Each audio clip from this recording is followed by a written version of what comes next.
All right, welcome back. This is Professor Brant Ellsworth, continuing in my discussions of some of the materials found in our unit. In this video, I'm going to be talking more about Chapter 2, Section 5, which looks at the ideas behind ethical relativism. Now, these are some complex ideas. Let me try to help explain them in a way that might be a little bit more straightforward than the textbook. When I was a young man in my early 20s, I left school, college, and I moved to Seoul, South Korea. You could say I was in the midst of some soul searching or something like that, or I wanted to become a soul man. I left school and I moved to Seoul, Korea for 3 years. And this was an eye-opening experience for me. This was my first time out of the country. This was largely my first time far away from home, far away from that social safety net. This was the first time that, really I had left the 15 or 30 mile radius of my home, protection of my family, my place of education, my school, where my parents worked. And not only was I leaving my community and my state, I was leaving my country. I crossed the Pacific Ocean. And I settled in a new country, in a new city, in a new home, with a new family, and with a new culture.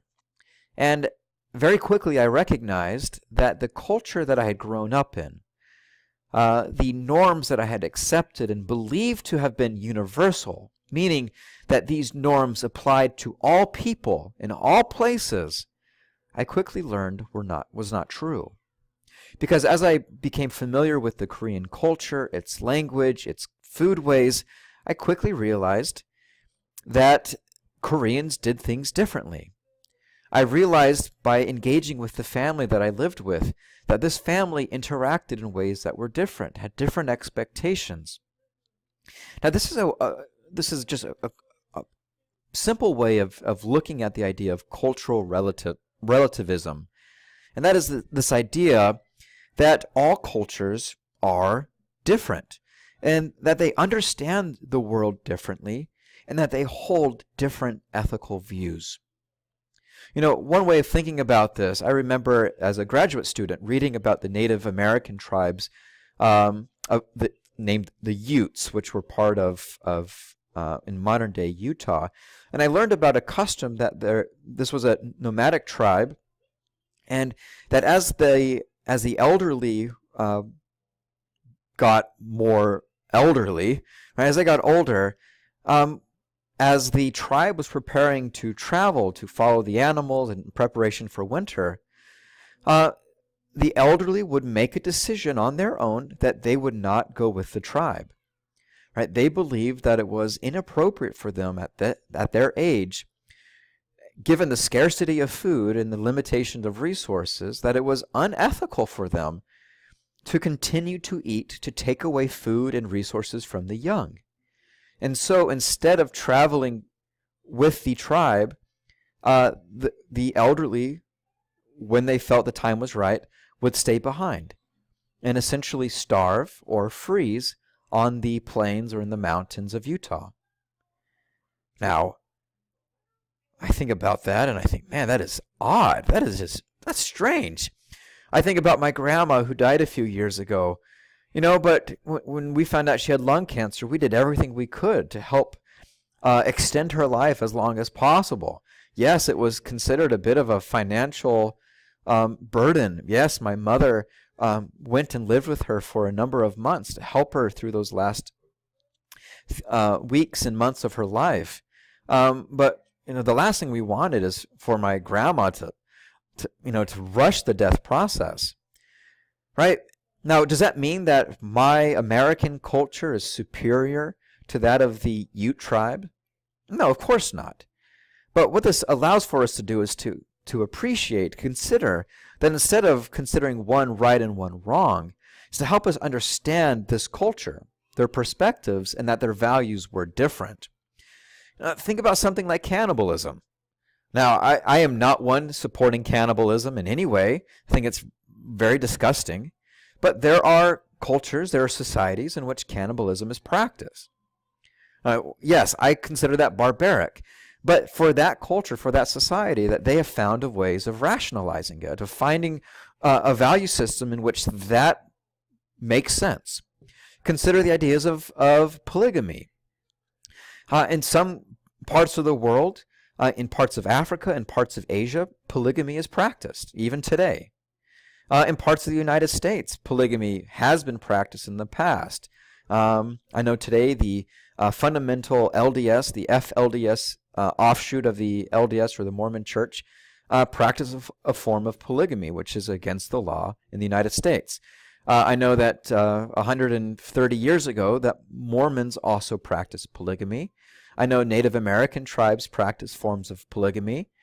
And so while my culture may argue that, while American culture might argue that polygamy is wrong, these other cultures have ways of seeing it as being correct. And so what cultural relativism is, again, is just this assumption, this idea, this claim that instead of disagreeing about the ethical claims or the ethical rules of different groups of people, of different cultures, we need to accept that these cultures will disagree and that one isn't necessarily right while the other is wrong. Now, doing this can also funnel people into the belief of ethical relativism. And now this gets a little bit tricky and a little bit dangerous. So we're going to caution, that this isn't something that I'm necessarily supporting, but this is a way that some ethicists, some philosophers view the world, understand philosophy.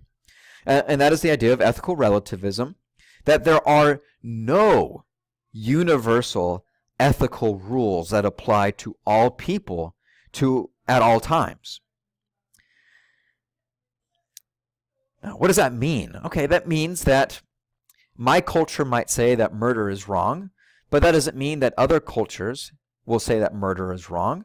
And that means that overall there is no general guideline, no overarching view that murder is wrong. What about the killing of children? I believe that the killing of children is wrong. I think most cultures would agree.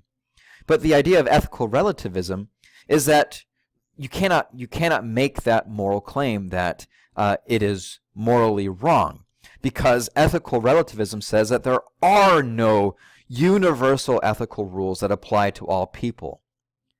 Now, why does this get dangerous? Well, the textbook gives a great example. Okay, so if you believe that murder, that the killing of innocent people is does not apply, is not a universal belief or a universal value, then it prevents us from being able to label people like Adolf Hitler as being wrong, right? Because the idea of ethical relativism would say, okay, well, maybe at that time in his culture and his society, it was acceptable. Maybe it wasn't frowned upon like it is in ours. And we can't criticize Hitler, but it also then allows me to argue that murder isn't wrong and that the laws of our society don't apply to me. And so ethical relativism is a very slippery slope.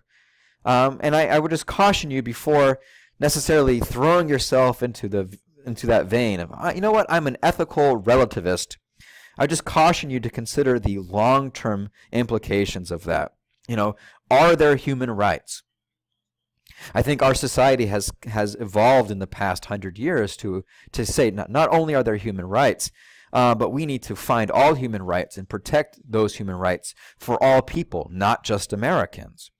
Well, in other cultures, maybe they would disagree, but in an ethical relativist standpoint, they would say that none of these rules really matter. It's what you want, when you want, and that they can change by each person, each individual, by each culture, and at different points, at different eras or decades.